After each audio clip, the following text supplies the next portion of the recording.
Prime Minister. Mr. Speaker, we took the right and difficult decisions at the budget.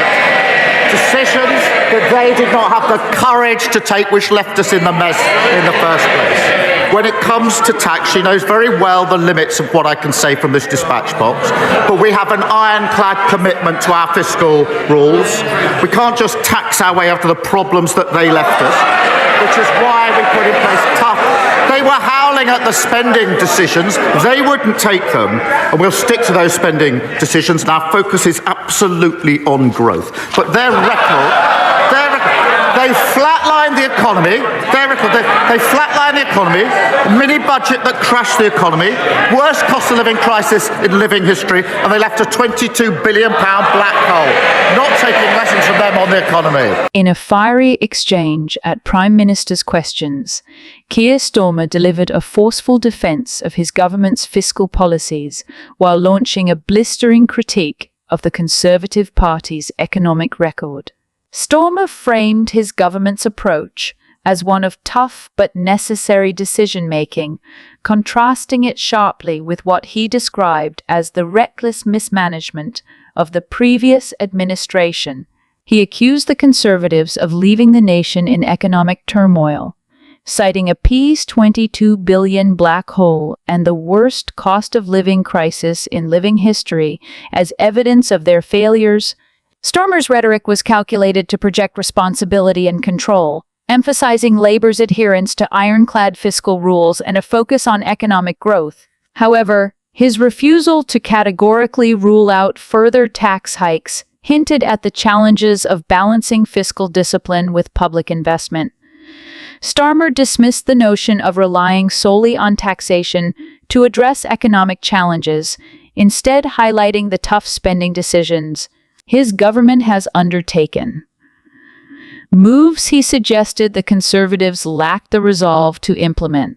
The Prime Minister's remarks painted Labour as a government of action and responsibility, in stark contrast to what he portrayed as the Conservatives' era of economic instability, symbolized by their mini-budget that he claimed crashed the economy. This exchange underscored the enduring tension between the two parties. Labour's narrative of repairing the damage of Conservative governance versus the opposition's critique of Labour's potential to burden taxpayers further.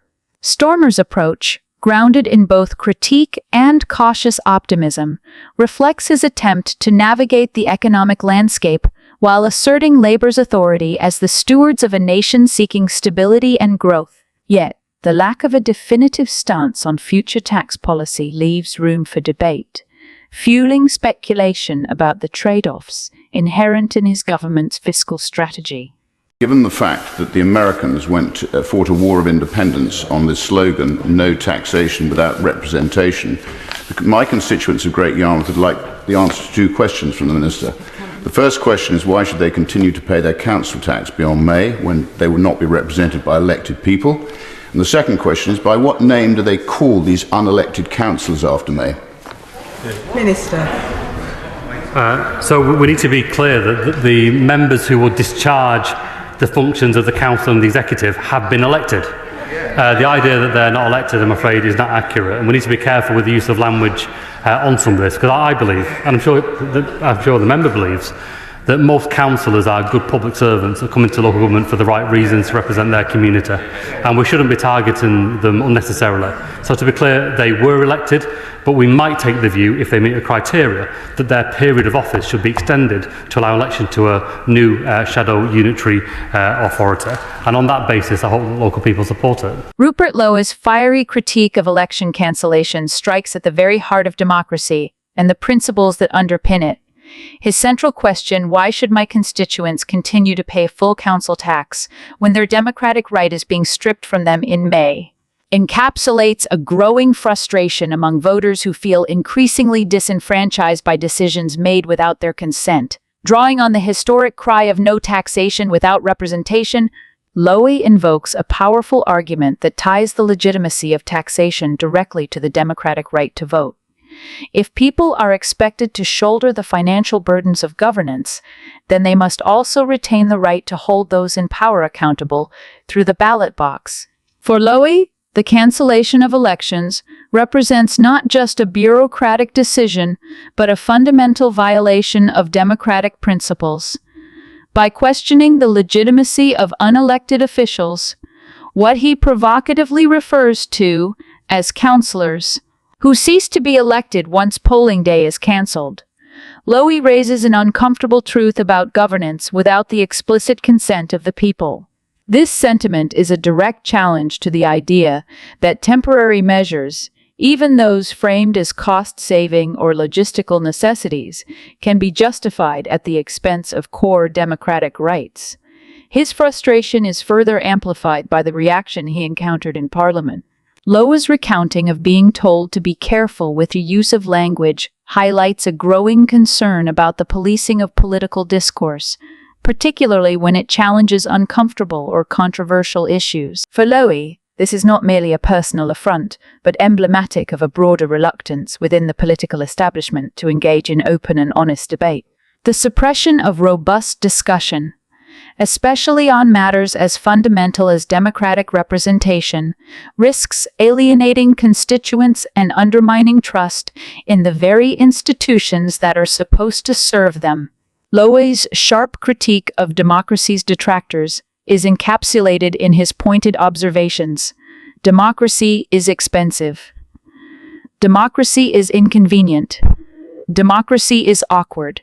These words lay bare the uncomfortable reality that democracy, by its very nature, demands effort, investment, and a willingness to embrace the messy, unpredictable outcomes that come with allowing people to have their say.